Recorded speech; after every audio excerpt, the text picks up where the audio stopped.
Hi everyone, I'm Rincey and this is Rincey Reads. Today I'm going to be doing a part one of a January wrap-up. So I'm breaking up my reading wrap-up into two parts because I have started off on a very good foot in regards to my reading in January.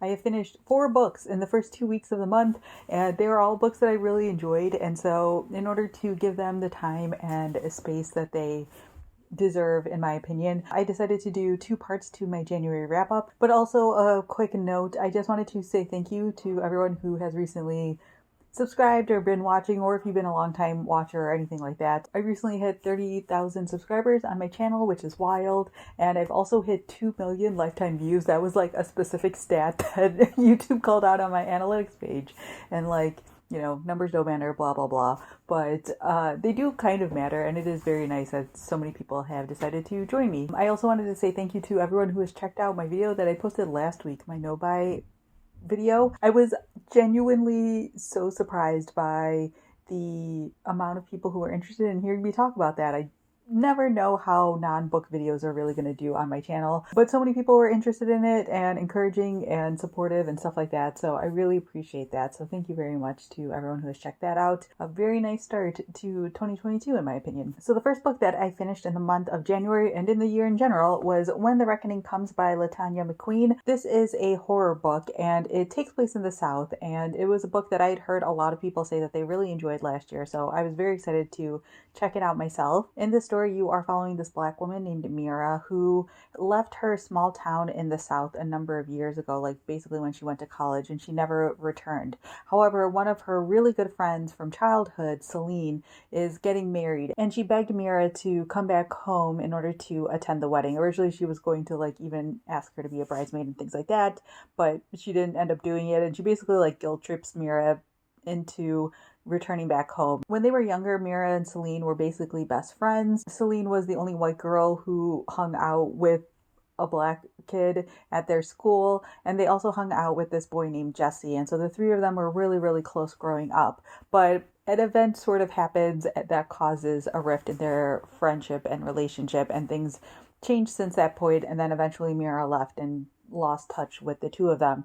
And so going back home creates a lot of questions of what exactly has happened in this time since then. What is this experience going back home is going to be like? The other sort of uncomfortable fact is the fact that Celine's wedding is taking place at this plantation or former plantation, and Mira, as one of the only black people in attendance at this wedding, feels very uncomfortable about that, especially because their history is intertwined with this plantation in a very significant way. And Mira, once she gets there, is kind of horrified at the fact that the way that this plantation is now set up is basically a museum and almost like an amusement park for people to attend and stay at and things like that. So in case you haven't read this book before, listening to that synopsis, you might think that this is a contemporary fiction book, but it is actually a horror book. And I do think that the way that the horror elements are pulled in here, it feels kind of like a Southern Gothic sort of horror book. It's not so much that it's scary, but it's more just there are horror elements that are intertwined in here. There are elements in here that are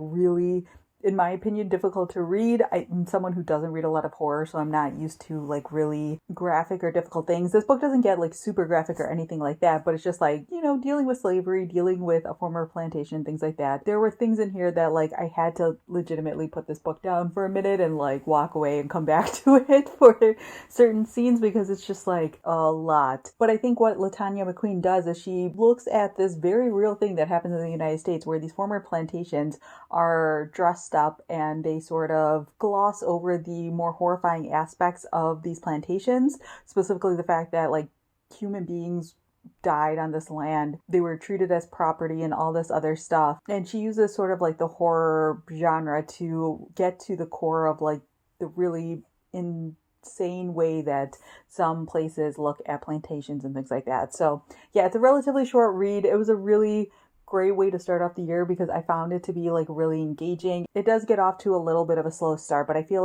once you really start to get into the story, I just kept turning the pages because there was one point where things are revealed, and I was just like, holy cow, I have no idea what's about to happen, and I need to finish this book tonight in order to figure it out. So if you need a book like that, this is definitely one that fits the bill. Again, it starts off really slowly, but once it hooks you, it hooks you. All right, the next book that I read was All Her Little Secrets by Wanda M. Morris. This is a mystery book, and this is another one that just like, again, really hooked me. You are following this Black woman named Elise, who seems to have it all. She has an Ivy League degree. She works as a corporate lawyer in Atlanta. She lives in a really nice building and has really nice clothes, gets paid extremely well. And she's also having an affair with one of her bosses. So they sometimes meet at the office earlier than everyone else and, you know, spend time together and things like that. And so she shows up at the office one day and she's found that he is sitting dead in his office.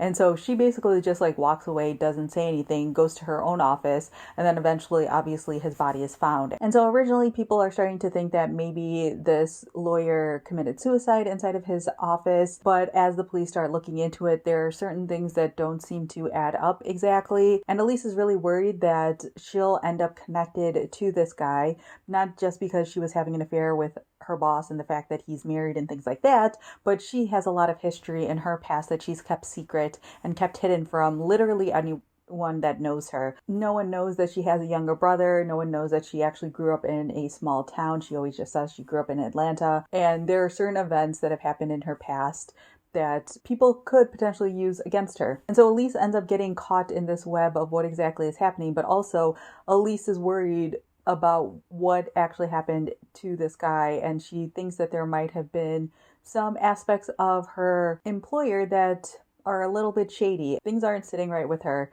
and so she starts looking into it, but obviously that's not necessarily the best decision either. So this is a book that is really fast paced. It's a really fun book. I think that if you're someone who reads a lot of like mysteries and thrillers, this one will be really up your alley. It's not so much like a typical lawyer book, even though a lawyer is at the heart of the story, because there isn't like a trial or anything like that she's preparing for. It's basically more like a amateur detective situation. But I really, really enjoyed this book a lot. There's this mystery about like what has happened to Elise in her past, and so I kept reading to sort of figure out what happened to her and her family. You start to wonder whether or not people are going to find out what happened in her past, and you want to know like what exactly is going on with this corporation, because, you know, things are not sitting right and you're not really sure as the reader what exactly is going on either. And it's really interesting. However, there are also parts of this book that people might find really frustrating. Like I definitely got really frustrated with Elise at certain points in this book. I kept being like, as a lawyer, you should know better. You kind of know what the law is. I mean, obviously she deals in corporate law, so it's really a different game, but like, I don't know. There were just a lot of times where she was making poor decisions, and obviously she was traumatized by her past, and you learn all about that. So there's kind of an explanation for it, but also at the same time, you want to shake her and be like, you are supposed to be a smart woman. Why are you making dumb choices? But people are like that sometimes. So yeah, if you are in the mood for something fun and fast paced and you enjoy legal thrillers, or you just enjoy mysteries and thrillers in general, I think this is worth picking up. Next, I read This Lovely City by Louise Hare. This is a historical fiction book, and it takes place in 1950s London. So something that happened that I wasn't aware of was the fact that during World War II, a lot of Jamaicans fought with the British. And so as a kind of like thank you for serving in the war with them, Jamaicans were allowed to immigrate to England, and they were able to get like a British passport and things like that. And so there were a lot of Jamaican people who immigrated to London around the 1950s.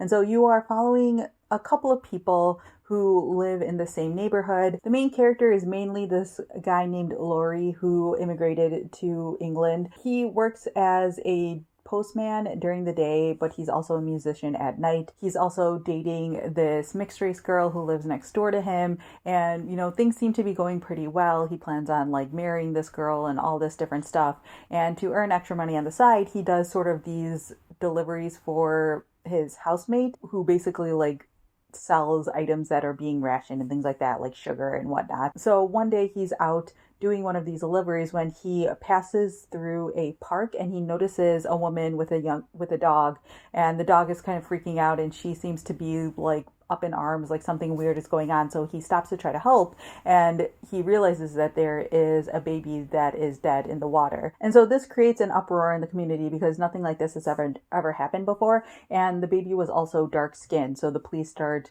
looking at everyone who is dark skinned in the area and it really starts to create this tension. So that's sort of the main storyline, dealing with that and dealing with his relationship and all of these different things. But you also get flashes back in time because when Lori came, I think it was 1948 in the story, some things had happened. And so you get like these slow reveals of how these people got to know each other, what their relationships are like, things like that. So like I said at the beginning, this book already like taught me things about this era and this time period that I didn't really know about. And so this was a really fantastic book to read. It really sort of opened up my eyes to some of the things that were going on in London during that time period. I think that this is really fantastic historical fiction from a point of view that you don't typically see, which is basically like the Jamaicans who had immigrated over to London. It's filled with these really fantastic characters. It's full of like heart and love, and it talks about things like friendship and family and things like that.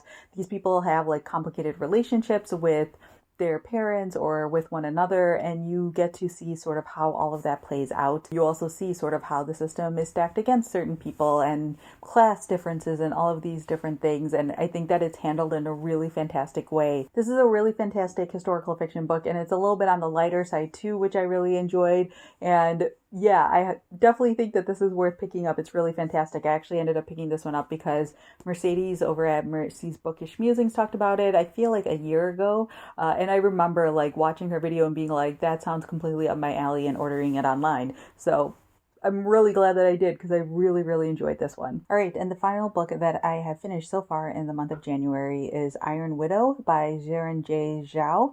This is a young adult science fiction book, and young adult science fiction is not a genre I normally read, but so many people were talking about this book, including people in my real life, and I was like, all right, I gotta give this a try. And so I actually tried to read this last year, and I could just tell like my brain was not into it, and I was like, you know what, I'm gonna just like return it to the library and then recheck it out later, and I decided that later was now. So I gave it a try, and I'm really glad that it did because it really surprised me. So you are following 18-year-old Zetian, who decides to offer herself up as a concubine pilot because she wants to assassinate the pilot who killed her sister. And so the way that the pilot system works in this world is that there's sort of this psychic connection between the male and female pilots, but the females are definitely like subservient in this situation, hence the name concubine pilot. And the male pilots are known for ending up killing the female pilots over the course of their time together. And so she has this whole plan for the two of them to get matched, and then it happens, but then when they go out on their flight together, she actually ends up being able to kill him, and she ends up getting the title Iron Widow. And so since she has this like incredible strength that's typically isn't seen with women, the government, or the army, I don't know exactly what this organization is, ends up pairing her with this other sort of infamous pilot who is known for his just like extreme strength. But once she kills this male pilot, she also realizes that the problems of this system are much farther and deeper than just like assassinating her sister's killer and things like that. Like, she wants to kind of take the whole system down, and so she sort of has this idea in her head that she wants to just like ruin this entire system for everyone because there are multiple women dying all the time. But things happen and things don't go exactly according to plan, and wow, it's quite surprising. So yeah, like I said, I don't typically read a lot of young adult science fiction or even young adult fantasy books. I find that they tend to be extremely like plot heavy and a little bit predictable in my opinion. This book definitely was not that. Now I do have to say I did not know like the full synopsis of this book going into it, which I think added to my enjoyment. Like, I didn't even realize that she was going to kill that first pilot, so I expected that to be a significant part of the book, but it's over pretty quickly, and that was extremely surprising to me, and I was like, oh, this book is not what I think it's going to be. It continued to surprise me over the course of the entire book. There were so many plot developments and like twists and turns that I never saw coming, and I did not expect this book to do. But I also think that's partially because this book is extremely fast paced. So if you're someone who does not enjoy like plot heavy books, then you're not going to enjoy this book, because the character development, there's a little bit of it, but it very much is very action heavy, very plot centric and things like that. Like, I don't feel like the characters are unknowable by any means, but I do feel like there's so much that happens in this book. And part of me kind of wishes like we could have cut part of this into the second book and like stretched out some of these like character development scenes and things like that. There's also a lot of like fighting scenes or like action scenes because these are pilots, and so you hear about them like piloting and fighting each other. And I'm going to be completely honest with you, again, as someone who does not read a lot of young adult science fiction or science fiction in general, I didn't have a lot of clue what was going on during those scenes. I was just like, I can't see it. I'm having a hard time with it, and that's okay. We're just going to keep moving. And it was fine. I was able to pick up some of the major plot details that happened, like when a character had died, or when someone's plane was attacked, or another character appeared and I knew that was a big deal. Like, things like that I was able to pick up on. If you ask me how the whole system worked, no clue, no idea. I don't fully get it, but that's just me in my brain. Like, anytime there's war scenes or anything like that, I can't visualize what's happening in these fights. Like, action-based scenes are not my forte, and that's fine. But I still was able to get a lot of enjoyment out of this book. So I'm really glad I gave it a chance. I definitely think that it brings up a lot of really interesting ideas in terms of the roles of men and women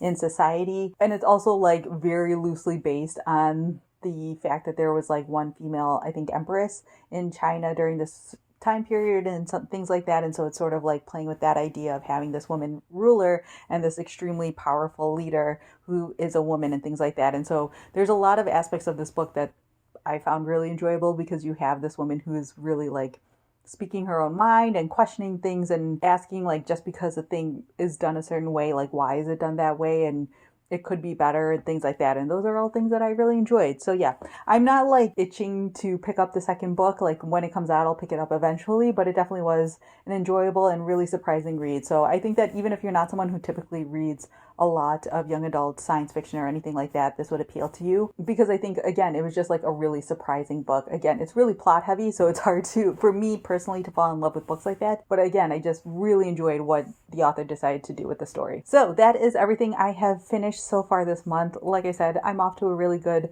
start to my reading year, and I'm really excited about that. It helps that it is ridiculously cold outside, and therefore I never want to leave my house. Also, bigger world events also make me want to never leave my house. And so I always get a lot more reading done in January than I usually do during the rest of the year. So I'm definitely taking advantage of that. But yeah, let me know down in the comments below if you've read any of the books that I've talked about here today and what your thoughts were on them. Or if you have any questions, you're welcome to leave that down in the comment section as well. Or just let me know how your January is going so far, reading wise, real life wise, anything along those lines. I'm happy to hear it. So yeah, that's all I have for now, and thanks for watching.